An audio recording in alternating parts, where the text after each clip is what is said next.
Pessoal, eu sou Laelson Lima, repórter da TV Liberdade do programa Renascer, e hoje a gente vai entrevistar aqui o patologista clínico Dr. Marley, ele que é graduado pela UFAL, é professor da Universidade Federal de Alagoas, no campus Arapiraca, como professor de patologia clínica. Ele tem um laboratório, né? Trabalha em dois, mas tem um que é o laboratório Marley Gonçalves, e trabalha junto da família no laboratório Nossa Senhora de Fátima, que fica localizado na Rua São Francisco, logo ali próximo ao hospital. Dr. Marley, ele também trabalha no Hemoal, na Prefeitura de Arapiraca. Ele hoje está aqui com a gente para falar um pouco sobre rastreamento do câncer, não é isso, Dr. Marley? Aí eu queria logo de início perguntar a ele como rastrear o câncer, né? Para ser diagnosticado logo no início, para que a possibilidade de cura seja maior. Bom dia, Dr. Marley, boa tarde ou boa noite para quem for assistir nos diversos horários, e com a palavra ao senhor. Olá, senhor Laelson, uma grande satisfação estar aqui presente e poder contribuir com informações importantes para a promoção de saúde, né, que é o nosso grande objetivo. E respondendo à sua pergunta, é extremamente importante que a gente faça o rastreamento do câncer de próstata. Quando a gente fala em rastreamento, é diferente de diagnóstico. O diagnóstico, ele é feito quando o indivíduo ele já tem manifestação clínica, ele já tem sinais e sintomas da doença, do câncer de próstata. Que nesse caso, a gente está falando de quê? De dificuldade para urinar, de ficar acordando várias vezes à noite para urinar, a sensação que a bexiga está cheia, mesmo tendo esvaziado, né? Algum sangramento quando urina, também dor nas costas, pode ter também emagrecimento, anemia. Essas são as manifestações clínicas básicas, fundamentais, que podem ocorrer no paciente com câncer de próstata. E aí a gente pode dar o diagnóstico. Mas estamos falando aqui de uma situação diferente, que é o rastreamento, que é a situação ideal. A gente fala em rastreamento na medicina, especificamente quando a gente pega um indivíduo, ele não tem nenhuma manifestação clínica, ele não tem nenhum sinal, nenhum sintoma, e a gente quer dar o diagnóstico precoce, aumentando naturalmente as chances de sucesso terapêutico, menos complicações, menos metástase, que seria a doença se espalhar, menos morte. E para fazer especificamente o diagnóstico, é recomendado que o indivíduo ele faça o PSA e o toque retal de forma periódica, a depender da idade, de características clínicas e de fatores de risco para a doença, né? Eu gosto de seguir muito as indicações dos protocolos americanos e das sociedades de urologia, né? Que ela recomenda que esse rastreamento ele seja estratificado de acordo com o risco do paciente. E a gente tem basicamente 3 classificações, que é paciente com risco normal, risco alto e risco muito alto. Ô, doutor, o senhor poderia explicar quais são os riscos baixos ou normais, o alto e o muito alto, para o pessoal ficar ligado? Perfeito. Paciente com risco normal para ter câncer de próstata é aquele paciente que ele não tem nenhum parente, ele não tem nenhum irmão ou pai com câncer de próstata, né? Não tem histórico na família. Não tem histórico especificamente, seu Laelso, de pai ou irmão, que é isso que importa no câncer de próstata, que é o parente em primeiro grau, né? Correto. E ele não é negro. O negro é mais resistente. O negro ele tem um maior risco. O maior risco Ele tem um maior é o risco. negro. Então, esses estudos são feitos fora do país, a maior parte. Então, a gente falar negro no Brasil é uma situação complicada, dada a grande miscigenação que a gente tem aqui no país, né? Mas, enfim. Olha, doutor, essa informação do negro, assim, para mim, eu nunca tinha ouvido falar nisso, mas é interessante que todos prestem atenção. O negro corre o maior risco para contrair o câncer do que o branco. Depois a gente conversa mais um pouquinho sobre isso. Mas o senhor sabe que o país hoje, o país em geral, ele tem muitas campanhas. É Outubro Rosa, estamos no Novembro Azul, tem o Setembro Amarelo, tem várias campanhas feitas pelo governo federal, governo estadual e governo municipal.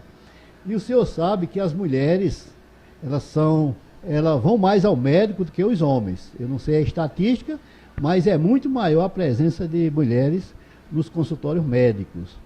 O homem ainda tem aquele entrave. E quando é para fazer esse exame de PSA, tudo bem. Mas quando é o toque, tem aquela resistência com alguns homens. Né? Eu já tenho 66, já fiz muito exame de PSA e de toque. Mas não existe nenhum estudo ocorrendo no mundo para substituir esse exame de toque para um exame mais, assim, que não seja necessário fazer o toque para ver se os homens ficariam como as mulheres fazendo exame rotineiramente. Infelizmente não, tá?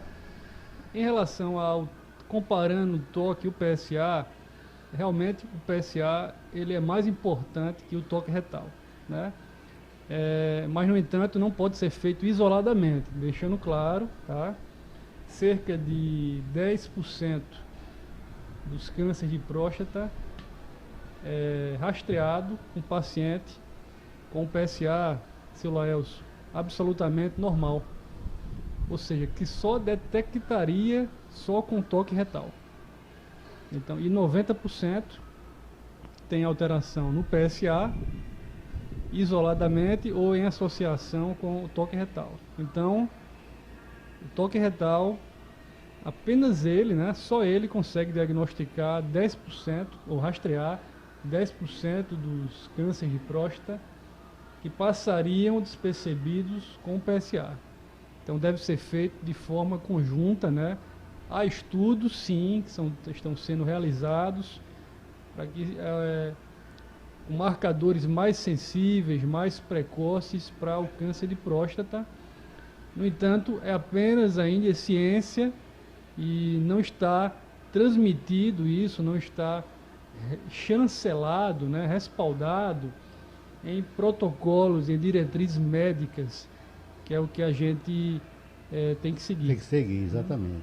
Doutor, é o seguinte, pessoal, a ciência ela não é estática, ela é dinâmica. À medida que o tempo vai passando, vai se fazendo pesquisas e as coisas vão melhorando. Tanto é que a gente vê, antigamente, a gente se alimentava de uma forma melhor, né, e vivia menos.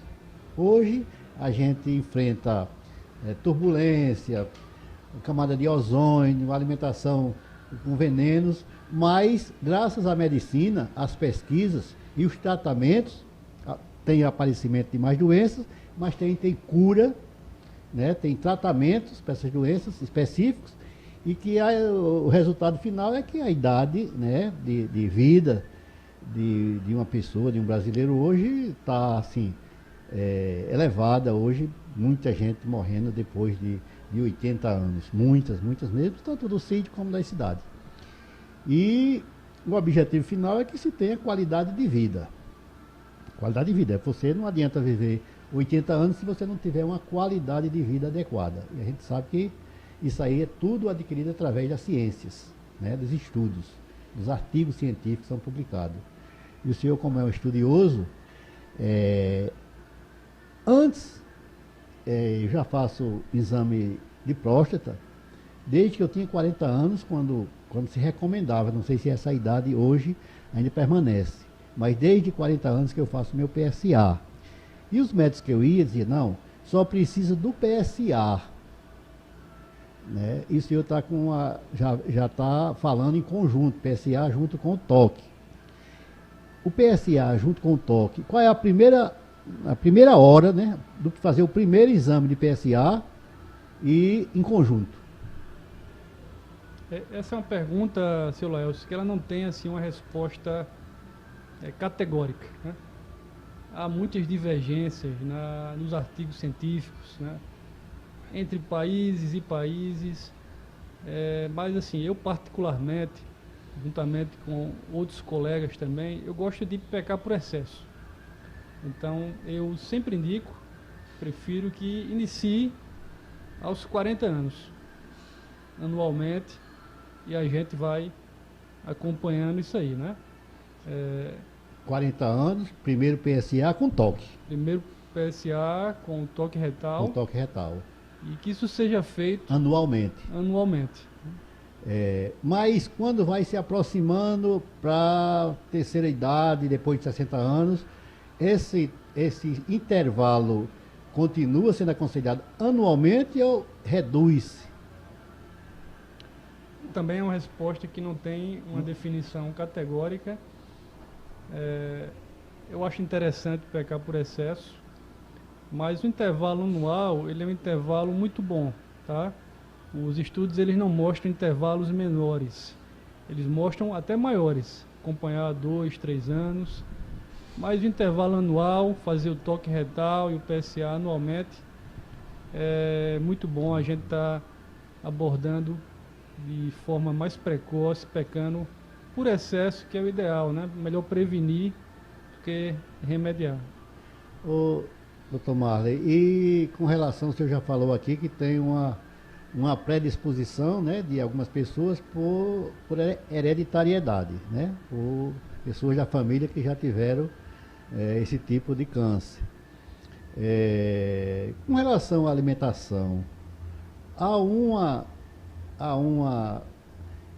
possibilidade de alimentação também vir a aumentar as possibilidades da pessoa ter câncer de próstata especificamente?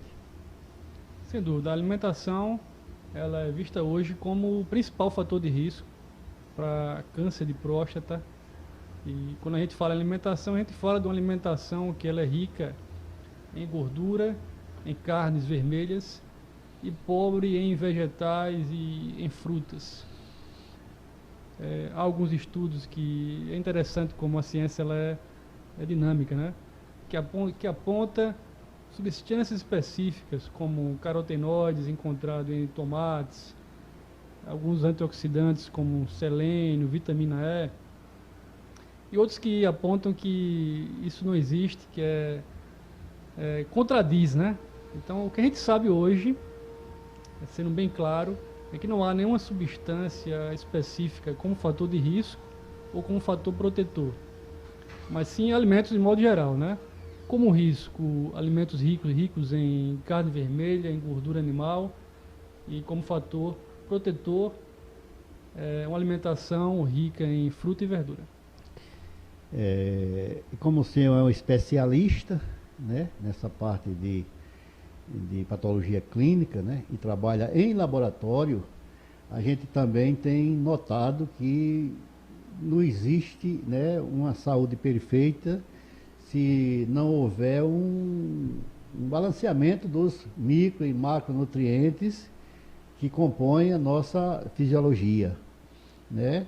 Aí eu queria que o senhor falasse um pouco dos macro e do microelemento, a importância que ele tem no balanço do equilíbrio do nosso organismo. Perfeito. É fundamental, né, que o indivíduo ele tenha uma dieta adequada e que tenha um equilíbrio na gestão de carboidratos, de lipídios, de proteínas, né? Uma alimentação rica em micronutrientes que a gente encontra muito realmente em vegetais, em leguminosas, em saladas, em frutas, em verduras. Ou seja, né, seu Laelcio, ter aquela alimentação balanceada, né, que todos sabemos, mas é tão difícil, né?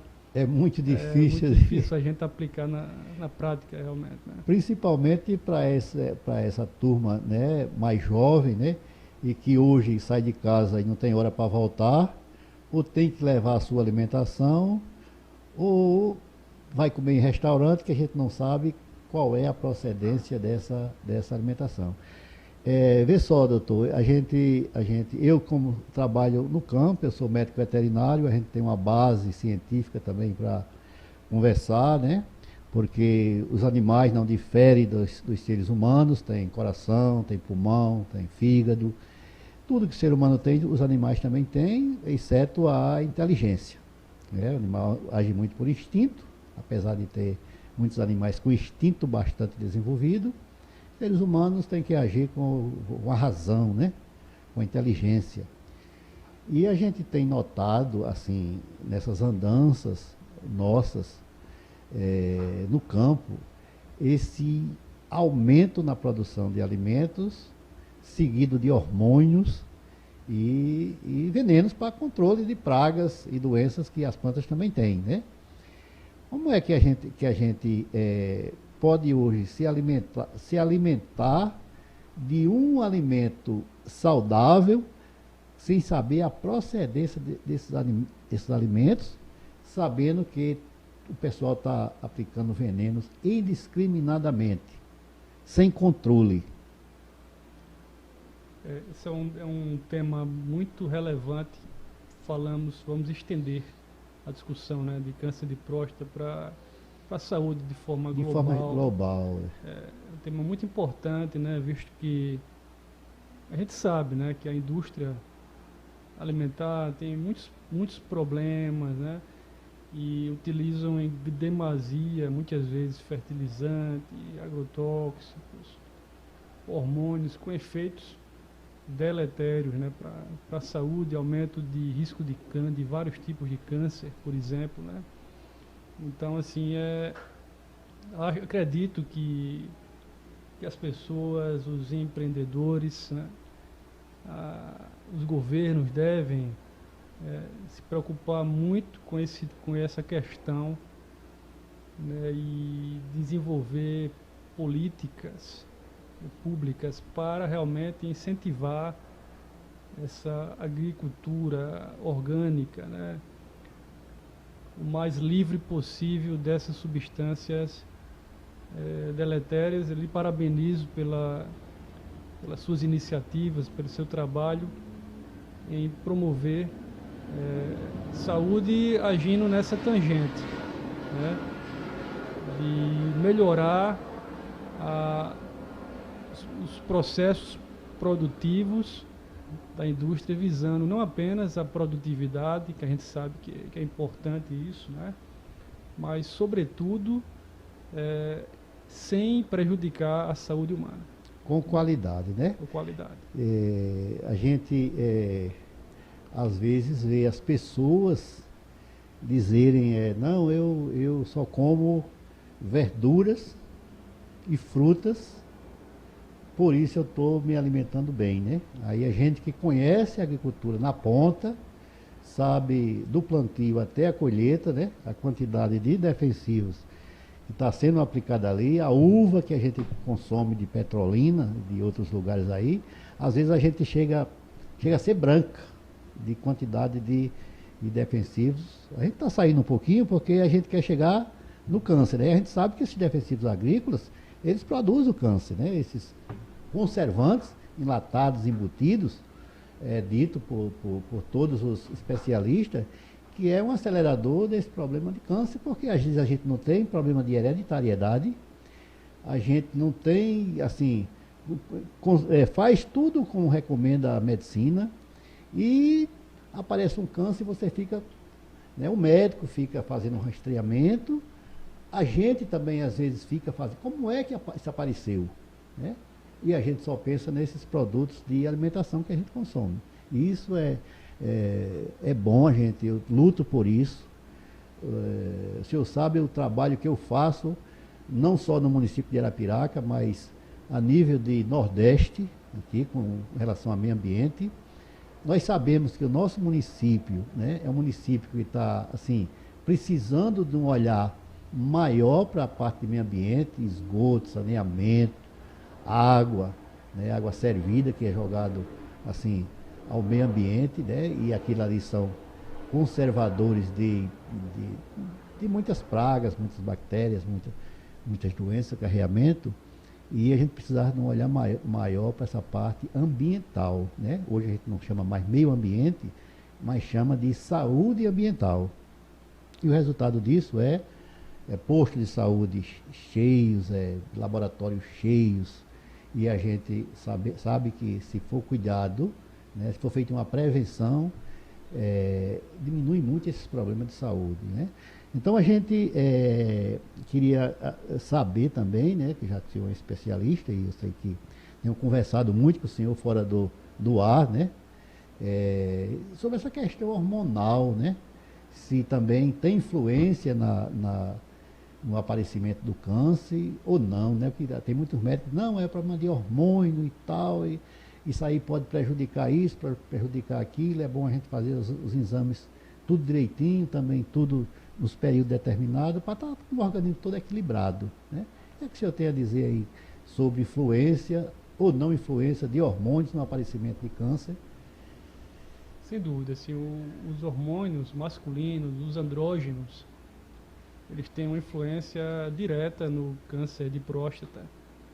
E, inclusive, um dos tratamentos do câncer de próstata avançado é o uso de quimioterapia para bloquear esses hormônios, já que eles agem nas células da próstata, os hormônios, e aumentam essa proliferação, essa divisão celular. Então, toda essa influência é importante. O paciente com câncer de próstata tem sim que fazer uma avaliação hormonal complexa, geral, para saber como esses hormônios estão, e a depender do caso, isso é feito de forma individualizada, é prescrito medicação para fazer o bloqueio hormonal. Logo no início, o senhor falou de alguns sinais, né, os sintomas, né, da próstata quando está problemática, né, quando precisa de fazer ter um estudo maior, para formar um diagnóstico, e através do toque. Fez o PSA normal, seria quanto o PSA normal, em termos de milímetro a milímetro? Nanograma. Ml. Seria quanto normal hoje?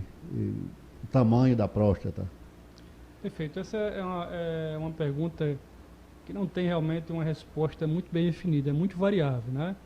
Mas a maior parte dos especialistas, eles dizem que o normal é até 4. Até 4. 4 nanogramas por ml, né? Exato. Tendo várias ressalvas.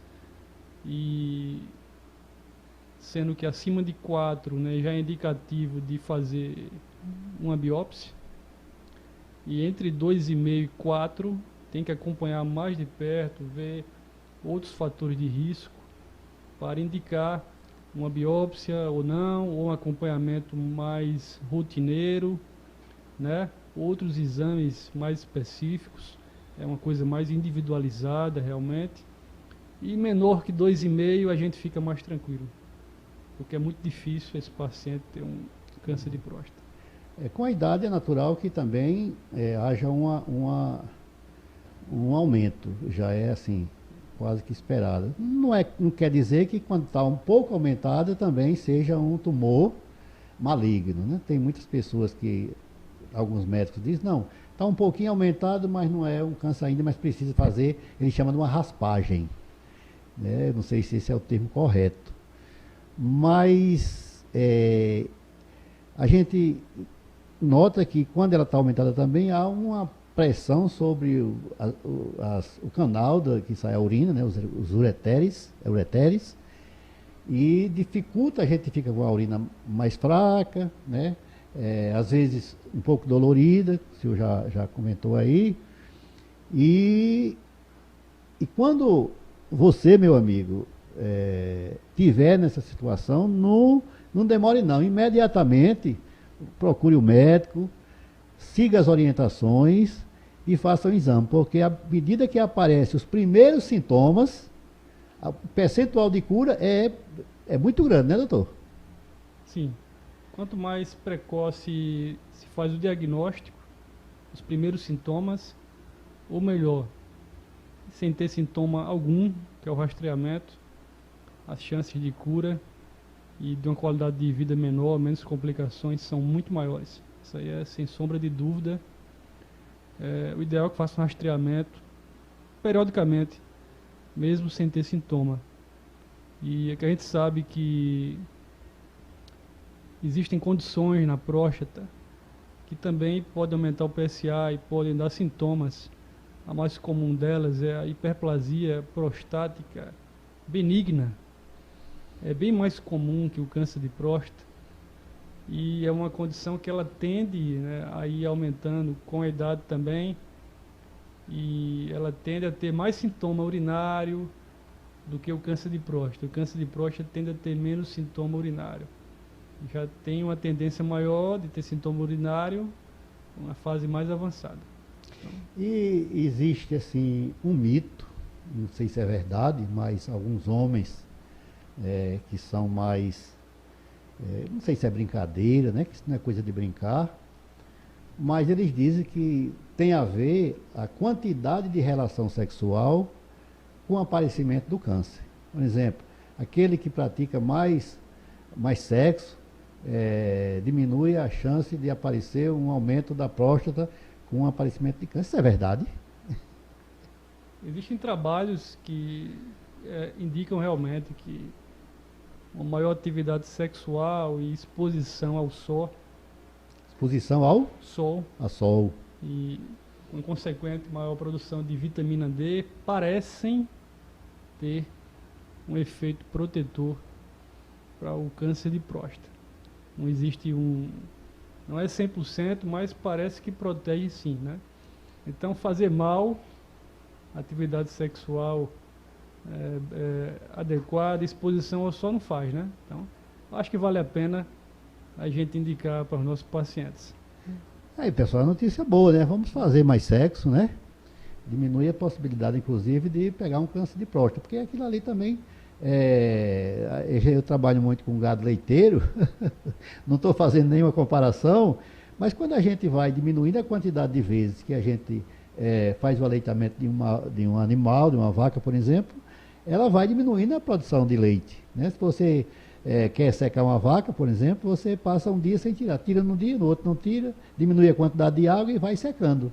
E parece que funciona também, aqui pelo que o doutor está me falando, para o câncer, porque o câncer é um depósito de quê? De sêmen, né?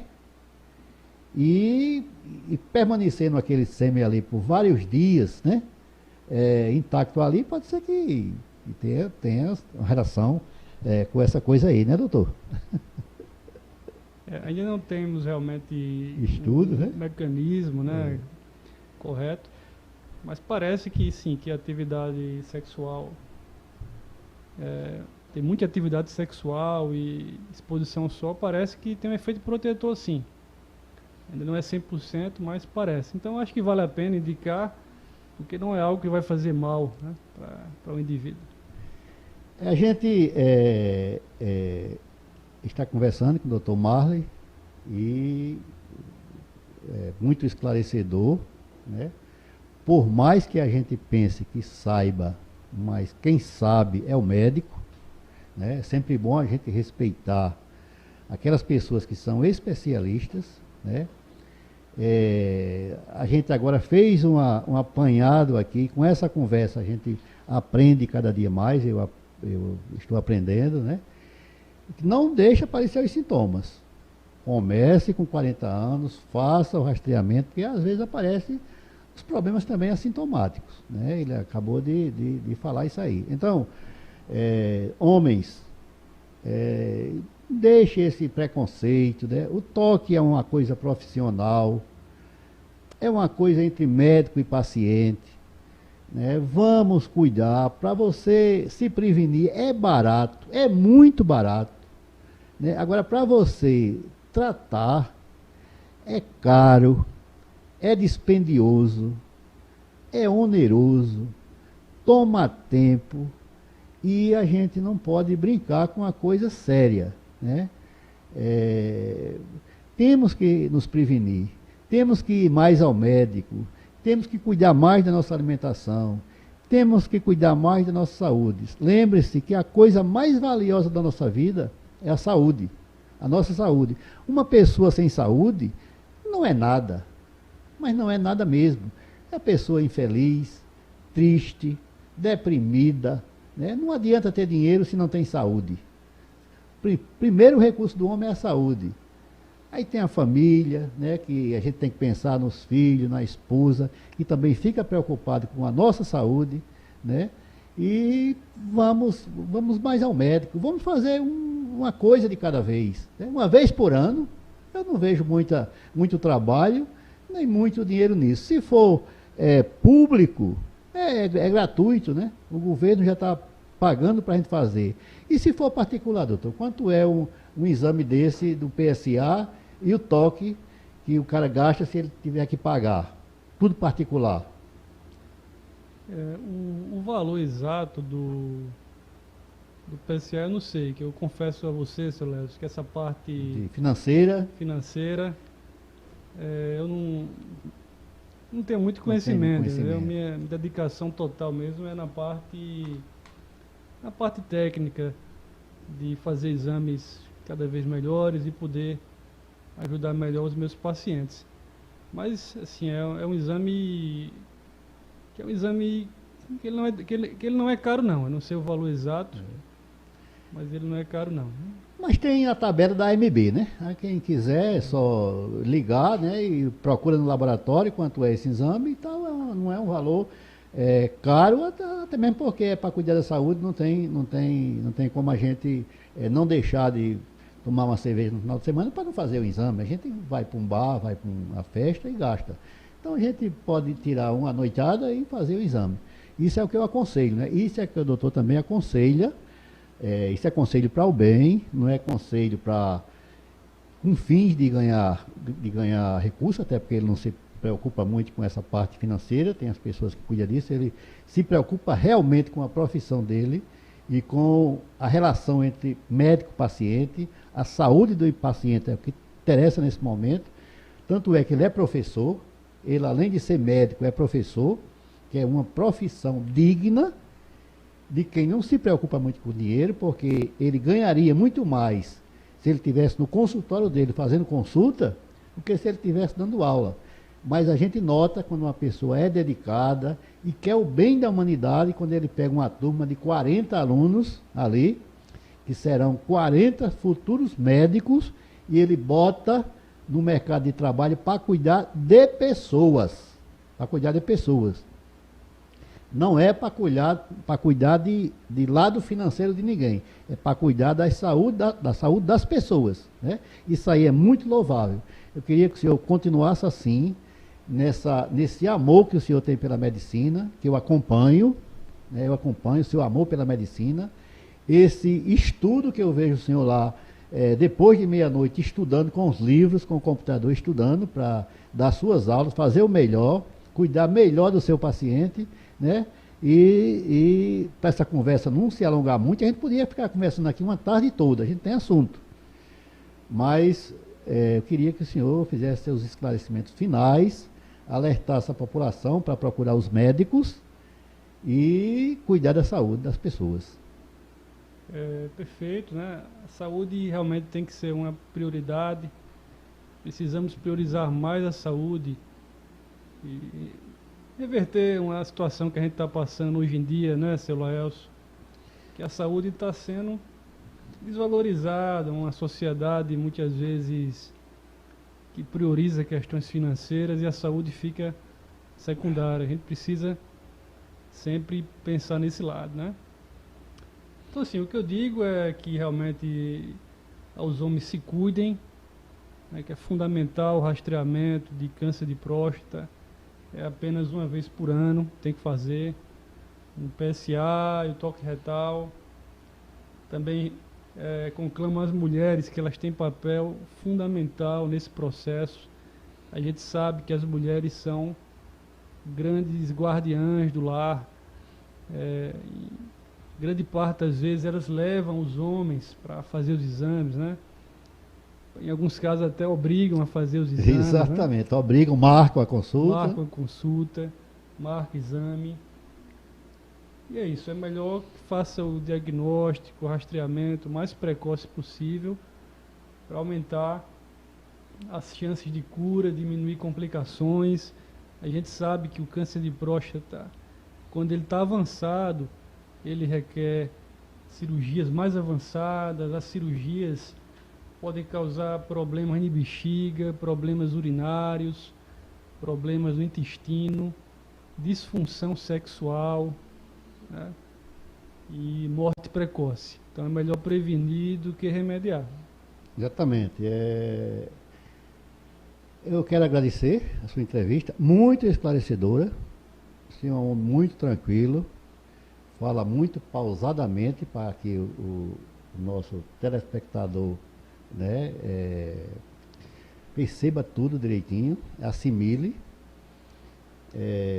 Queria de antemão parabenizar aqueles que pararem para assistir essa conversa, e a TV Liberdade está aberta para outros médicos, inclusivamente, que quiserem, né, entrar em contato com a gente para falar de algum assunto que a população precise de um alerta maior. Ligar, né? Fica à vontade. Meu telefone é o 9933 0531, TV Liberdade.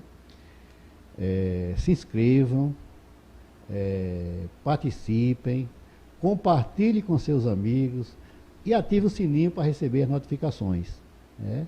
A TV Liberdade é aquela TV que respeita você, respeita a sociedade, trabalha com a verdade. Eu não sou jornalista, né? Eu sou professor também, universitário, você sabe disso, mas nós temos 2 jornalistas de muito crédito e muito respeitado na sociedade da região, né? Não é só na sociedade alagoana, é de toda a região, né? Que é o Tony Medeiros e a Priscila Anacleto, sua esposa, que são sócios proprietários desta empresa e que cada dia cresce mais. A gente está muito alegre, animado com a quantidade de visualizações que a nossa TV está adquirindo. E, como você está vendo, estamos ampliando, né? Estamos num espaço já bem melhor, com um visual muito bom, e a tendência para 2022 é o crescimento total. A gente agradece, doutor, e um bom dia, né? Um bom dia, parece que não é meio-dia ainda. Então, bom dia para o senhor, bom trabalho, e os microfones estão abertos aqui para a hora que o senhor tiver algum assunto de relevância para a sociedade, nos comunicar e vir para cá.